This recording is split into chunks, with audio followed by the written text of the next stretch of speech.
Well, Ed Miliband rebukes Bob Ainsworth over legalised drugs call. Although if you read on, actually, it's not quite a rebuke. Bob Ainsworth has called on the government to replace the failed war on drugs with strict regulation.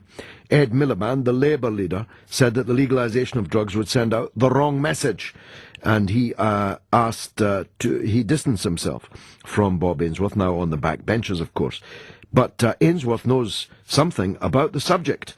He previously served as a drugs minister in the Home Office and as Defence Secretary, and of course, therefore, I suppose the governor of the Helmand province in de facto terms, where most of the drugs are coming from. And he said that the war on drugs has been nothing short of a disaster, which is pretty strong stuff. He said it was time to study other options, including decriminalising possession of drugs. His comments were met with dismay by the party leadership, whilst fellow backbencher John Mann claimed that Ainsworth doesn't know what he's talking about. Indeed, he claims that he didn't know what he was talking about when he was the drugs minister. So the People's Party are, as always, punching lumps out of each other. Peter Lilley, as I said, is our next guest, and he is the Conservative MP for Hitchin and Harpenden and a former Social Security Minister, a parliamentarian of very, very long standing and very great reputation. So if he and Ainsworth think that there needs to be a serious debate about this subject, well, we'd better get on and have one. Let me state for the record, for those who don't know my views on this already, I agree that I'm not typical. I've never actually seen a drug, and I don't even drink alcohol. So I'm not an expert on this subject.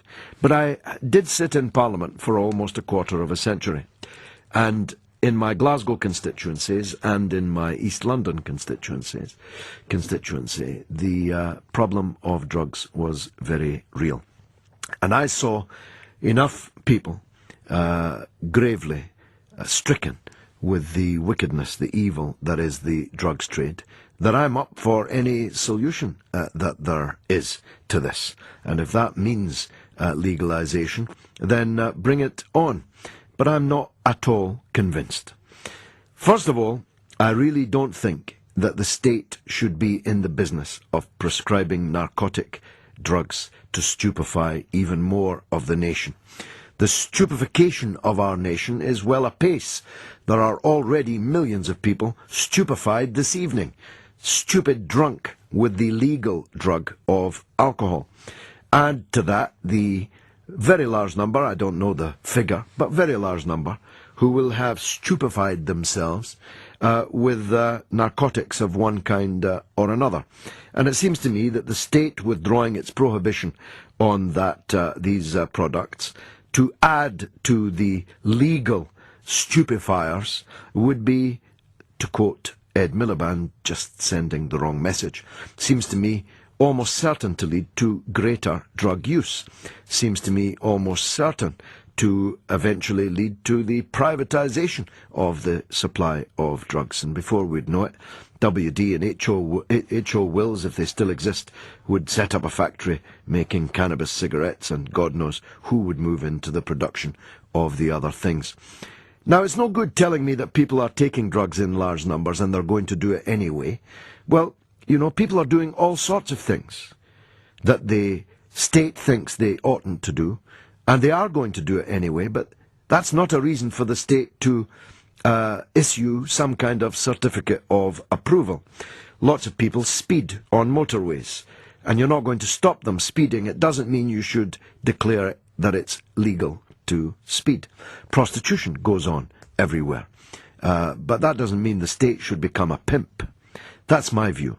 However, I can be persuaded, and if there's any sort of person who's likely to persuade me, it's our first guest, Peter Lilley, Tory MP for Hitchin and Harpenden. Peter, thanks for joining us.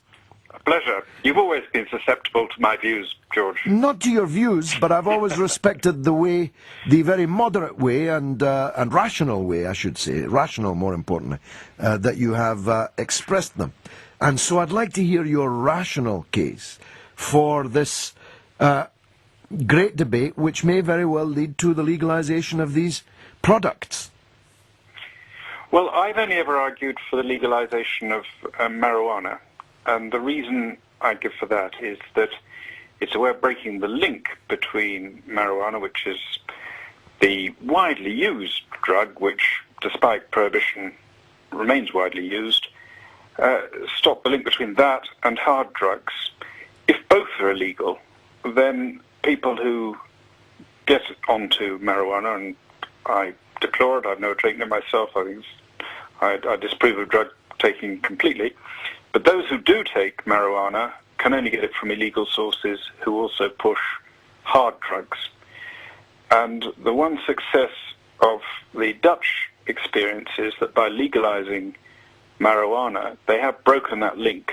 They've found a decreasing number of people going on to heroin and hard drugs, the sort of aging community of hard drug takers in Holland.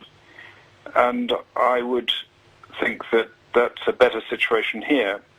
Now, we've had the recent call for legalizing all drugs. I don't go that far, but I do think it's sensible to actually have a proper debate about this and consider more radical alternatives, including the one I've proposed, but going further if need be, as at least for consideration, because what we're doing now clearly has failed. It's put the drug trade in the hands of criminals. It's therefore given immense financial power to criminal gangs who do infest poorer communities and, as you say, cause terrible problems.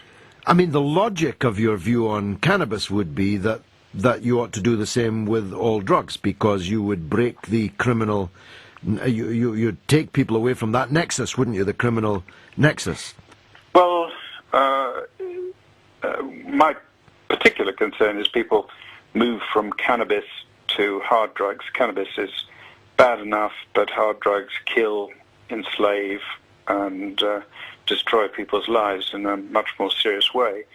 So if I would rather people didn't take any drugs, but if they insist on taking cannabis, I'd rather they got it from some legal outlet where it's controlled, regulated, and made boring, and they're not getting it from gangs who'll say, well, why don't you have some heroin as well? Yeah. No, of course I see that argument. It would be a peculiar role for the state, though, wouldn't it, to be the purveyor of drugs, even if we stick to your... I was going to say drug of choice, but of course it's not either of our drug of choice, but the one that you would prefer to see legalized, even if we stick to that, it would be a peculiar role for the state to be handing out to people, presumably at the taxpayer's expense. Or oh no, I'm saying there should be licensed outlets for it, sort of one or two in each town. So it should be regulated in the private sector. Well, by definition, they'd be state supervised, they'd be state controlled. At the moment, they are, of course, entirely private and outside the law. Indeed, it's a very successful form of capitalism. But the idea of two shops would quickly become 22, wouldn't it? And it would be bound... Well, no, because the state can decide how many... well, there'd be an awfully big queue. There'd be an awfully big queue at the two outlets.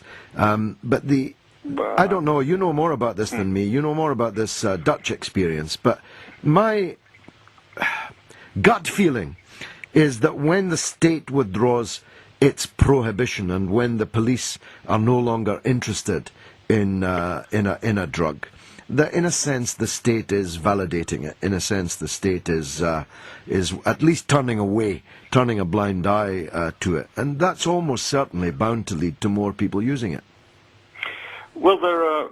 I mean, the 2 points there. Does the state? Is the state the source of validation of things, which I don't see as the case. There are lots of things which are wrong, which the state doesn't outlaw. Adultery is wrong. Lying is wrong, but we can do a lot of adultery and a lot of lying without ever coming across the forces of law and order. Sure.